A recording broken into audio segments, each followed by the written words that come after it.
So one of my plans this year is to rate every single animal cafe in Japan.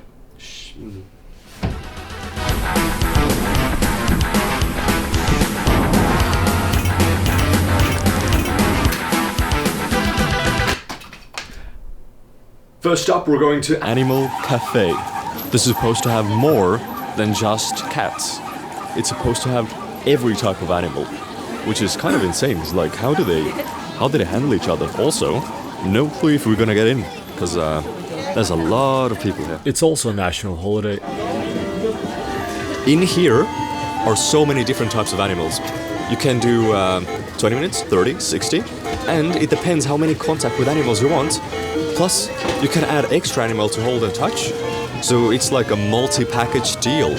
You mix and match your own animal type of thing. New face? New face? I don't think that's a new face. Oh, it's called the Exotic Animal Cafe. Hanimaru. When we stepped in, there was literally nobody in front of us. They handed us the menu, so we could pick our drink, and also read the rules about how to handle animals.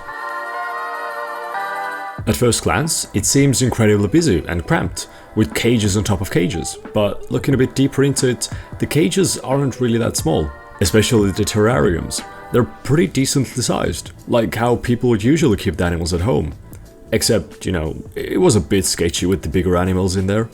And we got to meet the owner's dog. He was so chill and had the most gentlest of nibbles when taking treats. The owner even taught us some Japanese words.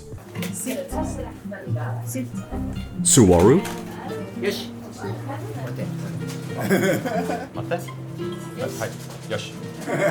Once you've toured the entire place, you can pick which animal you'd like to pet. Mudan got a very cute prairie dog. Sadly, the prairie dog didn't know any tricks. How would you comment having a prairie dog on your lap? And I got a ferret, because they're the coolest and friendliest things ever. Also, you do get a blanket to put on your lap, so you wouldn't get stained and stuff, but by God, I was smelling like zoo the entire day afterwards. The prairie dog has now found a new home.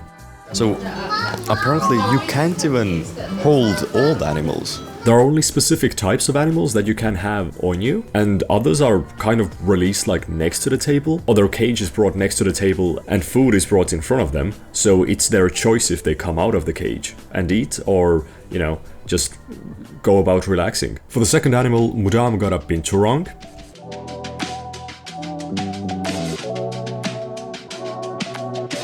And I got a meerkat. They seem to be really playful and ready for some action, but I think they were just making that much noise so people would pick them, and then they could eat. Because that dude was going crazy on that carrot, like absolutely ripping it to shreds. I didn't even exist for him at that point in time.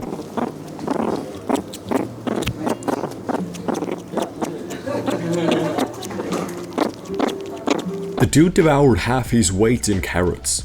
That is like my yearly vegetable intake.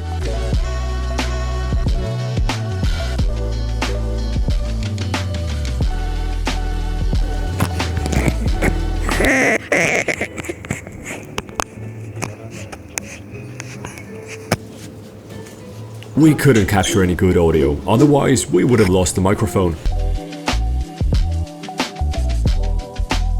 And that was it. Our hour has come to a close.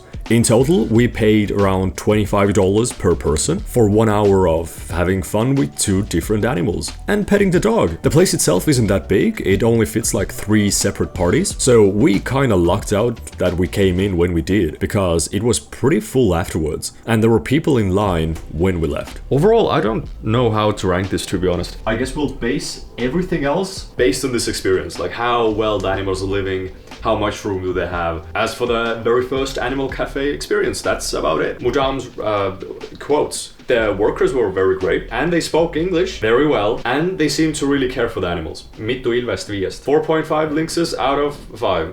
Wow. If you have any recommendations for some interesting animal cafes that you want me to visit, let me know in the comments. Matane!